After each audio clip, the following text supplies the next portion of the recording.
Good afternoon, everybody. So, as Robin said, I'm Jonathan Sapsed.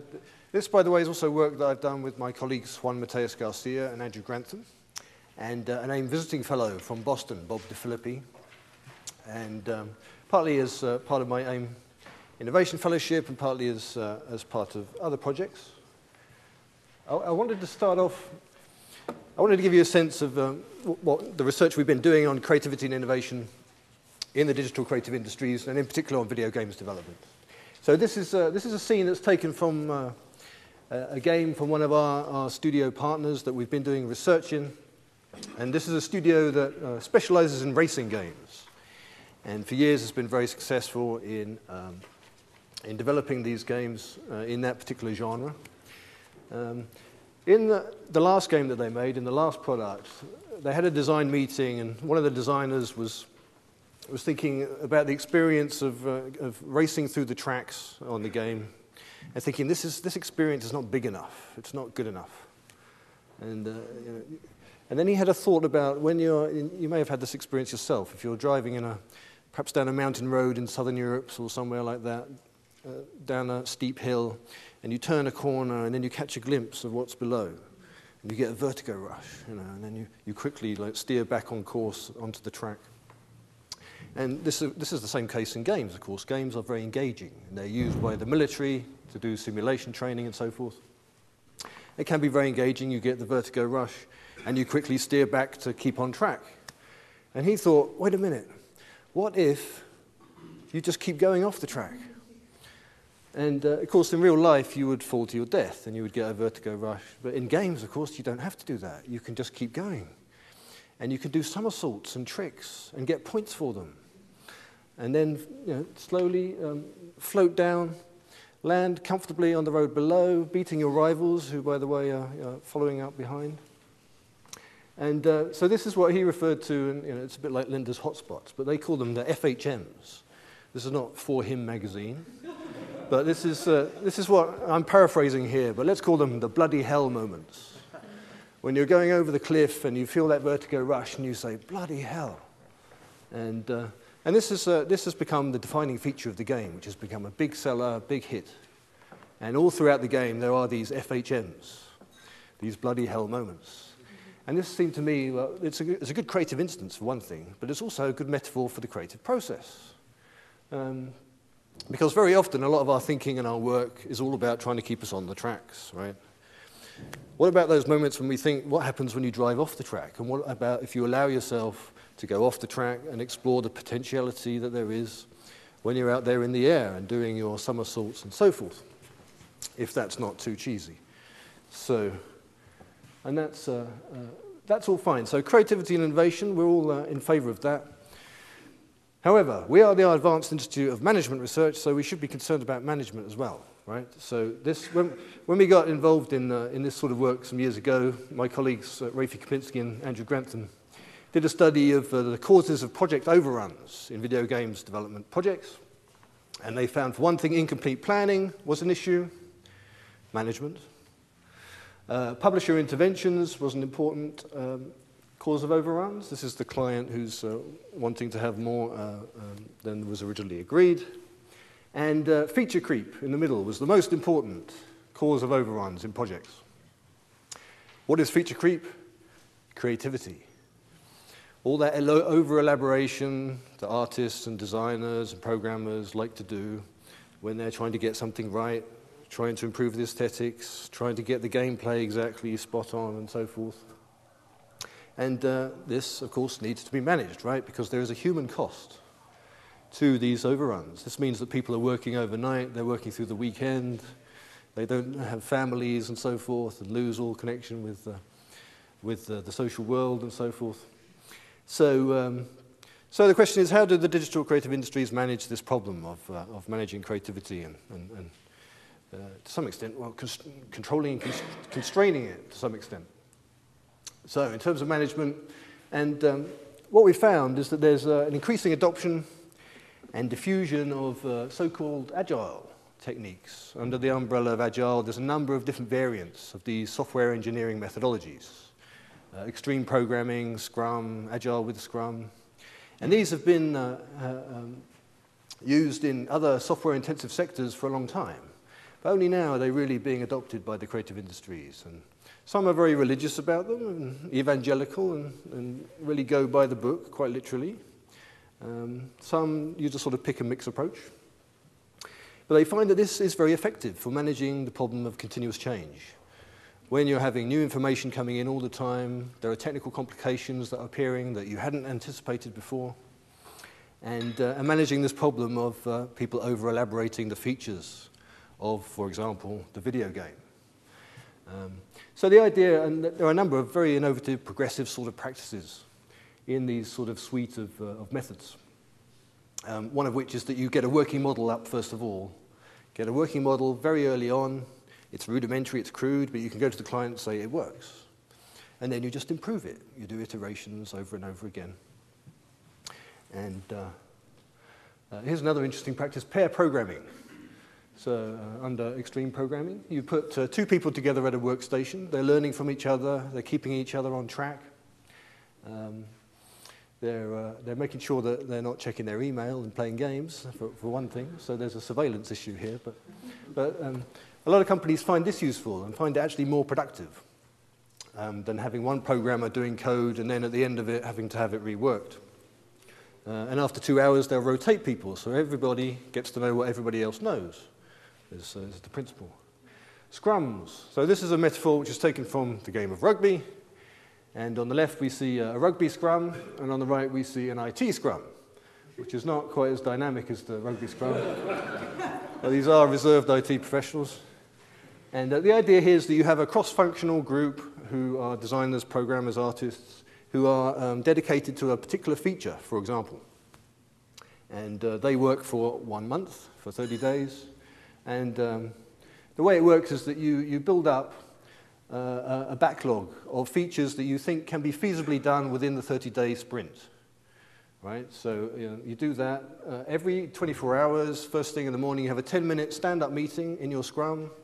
You say, here's what I did yesterday, here's what I am doing today, here are my impediments. So you know where everybody else is in the process. And after the 30 days, you present, you demonstrate the functionality that you've accomplished, and start another sprint and another Scrum with a feasible amount of work which can be assigned to it, rather than trying to meet these milestones that you set 6 months ago and are now struggling to meet because of unanticipated technical problems, new information coming from outside, and so forth.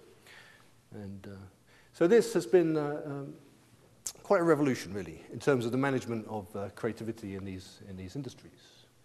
Now, so that's as far as process goes. What about products? Because innovation is about outcomes, of course. So, and here we're interested in genres, and we're thinking here as genres as sort of broadly synonymous with product markets. Okay, so in fiction you have detective genre, you have romance, and you have spy genres and so forth. In video games you have things like first-person shooter.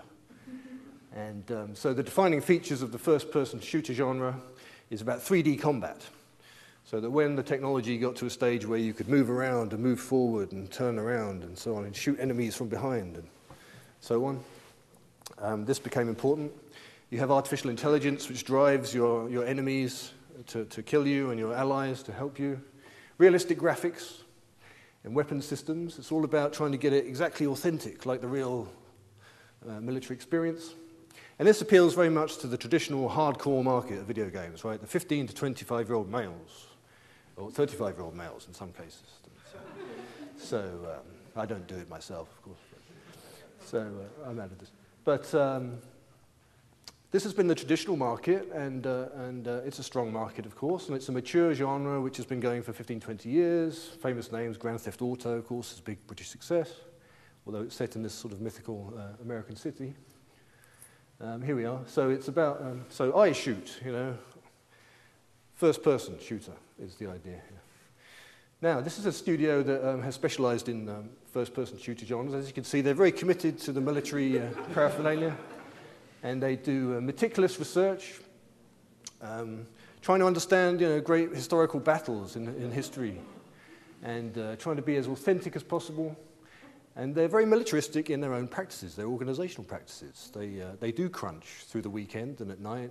It's a kind of a macho culture that you'd stay in the studio and you'd order in the curry and you'd eat your curry and then go back to your desk and code through the night, And very male, quite macho, I think. And a lot of interest in trying to get the weapons authentic. And this made me slightly nervous. This is a real gun. It wasn't loaded. And below it, you can see DVDs and books which are trying to get all the paraphernalia that they have in the games absolutely authentic. And behind here on the wall, you can see the mood boards, which is a convergence sort of technique to try and keep all the artists and the programmers keeping the same look and feel throughout the game.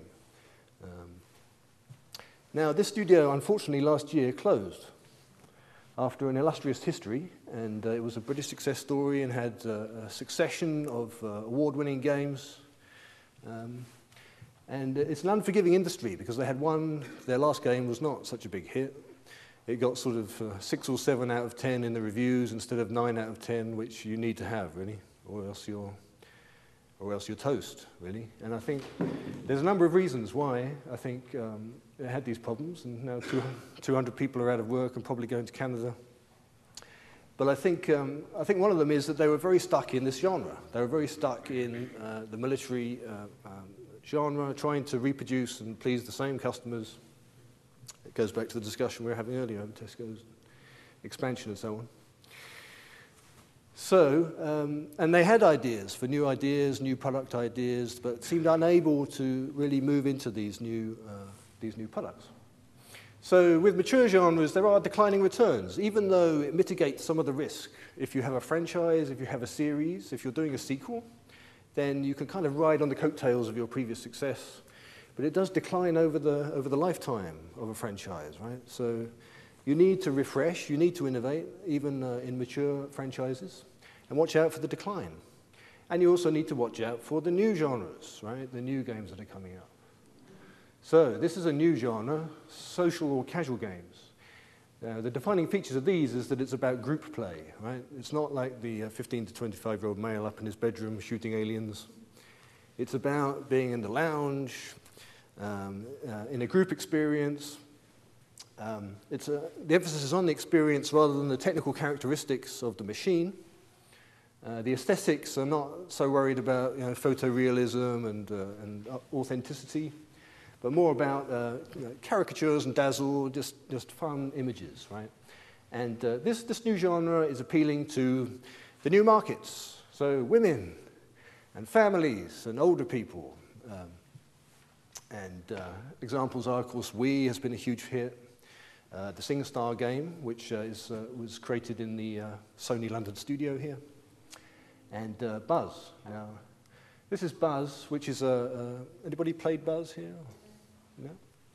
So it's based on a TV quiz show from the 1950s. I see some Buzz fans here. And the idea is that you play in a group, and so you take one of these characters and you compete with your family or your friends and so forth.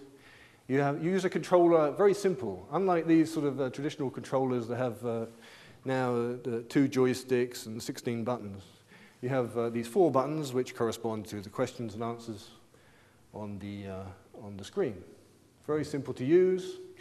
And this is the sort of publicity material they put out, right, to appeal to the new markets, right? So invite your girlfriend over and play Buzz. Have a glass of wine and a cheese straw and a bowl of tomatoes, and off you go.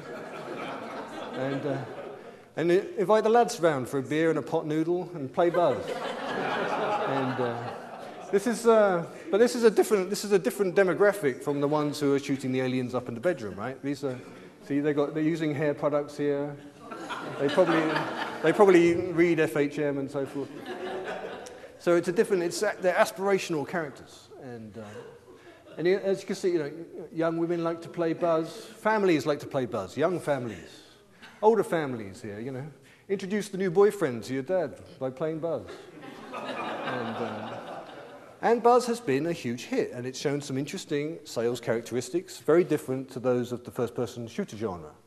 where what you tend to get with first-person shooters is that they come in very high for a couple of weeks and then they drop. Whereas Buzz has been a slow burner, right? People have started to learn about it, and before you know it, you're going to a party and someone's bringing a PlayStation and you're playing Buzz and SingStar. And it's happened to me. Yeah, so this is the developer that creates Buzz, and they have made enormous efforts to try and recruit people who are not games geeks, right? People that hate games, right? Women, for example. And a lot of the organizational processes and practices that they employ are family friendly. They make sure that there is 9 to 5 working. The owners walk around the studio at 5:30 and kick everybody out. Go home and get a life, is the message. And it works very well. They have this sort of internet cafe for lunch. Nobody's allowed to check their email and use the internet during work time, right? So you can do it at lunchtime. Otherwise, you do it outside. And so that's why you get around all these sort of productivity problems, right? So make sure that people are working while they're supposed to be working. And then you can go out, pick up a deck chair and sit and enjoy the beautiful English summer, look out over Brighton Beach. This is our researcher, Juan, who fits in well with the game developers. So we've been doing some work, but even here, the company Relentless are keen to develop new products. You know, they don't want to rest on their laurels. So we've been involved in some idea generation sessions with them. And this has been really fascinating because it's about, in a sense, it's sort of like making cultural history in the making. Because you're trying to create ideas and trying to tempt these new ideas out in this new space where there aren't really any parameters, right? You don't have the defining features and all the sort of the buttons that you would be trying to press if you were in a mature genre. And it's taken us quite a while to actually shake people out of the traditional blinkered views of games, right? So we start off, there's me at the top, trying to lead a brainstorm, and you try and get people to think in terms of new ideas, but trying to get them to think about, you know, who's the market here? Who's the target market? Is the game fun to play? Is it fun to play for people that aren't like you? Right? Is it fun to play if you're in the room but you're not playing? The off-screen interaction, these sorts of things, right? To make sure that it's a group activity, it's social. And so we had a few sort of dry runs, and some of the ideas still betray some of the traditional sort of interests of gamers. Although they have some women you can see here, but you have the traditional gamers that are there. We had one interesting idea which they're not pursuing, so I can talk about it. It was zombie badminton. Right, so the idea is you have sort of Wii badminton. How about if you're playing badminton, right, like with the Wii, and then you have zombies come on the court and try and put you off. So they keep getting in the way. So that one, they are not taking further. But, so the idea is that, so you come up with these ideas, you then vote on them, right? And I think this is quite progressive of the company, that they came up to the university. Everybody in the company had the opportunity to pitch an idea. They voted for the best ones. Then in the afternoon, we get them to sort of flesh out the ideas and do some basic drawings and level design and so forth. And finally, they present at the end of the day to the owners of the company and say, you know, this is our great idea and it's going to hit these markets, and please take this to Sony and we'll develop this game. So this has been a lot of fun and a lot of these ideas have been taken forward by the company, and we're tracking them as they progress. So new genres means new markets, you need new people, you need new types of thinking, and new practices which fit with the kind of market and the kind of thinking that you can do. And it's interesting that you don't tend to get studios doing both first-person shooters and these sort of social games. They tend to specialize and identify with one or the other. So I mean, finally, I think it has a lot to do with evaluation, the way that you evaluate the new ideas, which I think is that we've alluded to earlier. And you can go back to a lot of Raghu Garud's work on evaluation routines and how you get into this sort of path-dependent blinkered views. And our paper in Research Policy in 2007 also talks about the problem of when you're getting stuck into closed networks, and this tends to stifle the new ideas that come through. And so a lot of what we've learned in terms of developing the new genres has been about trying to break out of those kind of those evaluation routines, and trying to return to our metaphor, trying to drive off the tracks. Because a lot of our evaluation routines of new ideas tend to keep us within the tracks. And so with creativity and innovation, of course, you need to think about how to drive off track and then explore the potentiality that might be there in those bloody hell moments, Robin. So. I'm not sure where you should finish. Thank you very much. Thank you. That's really good. Okay.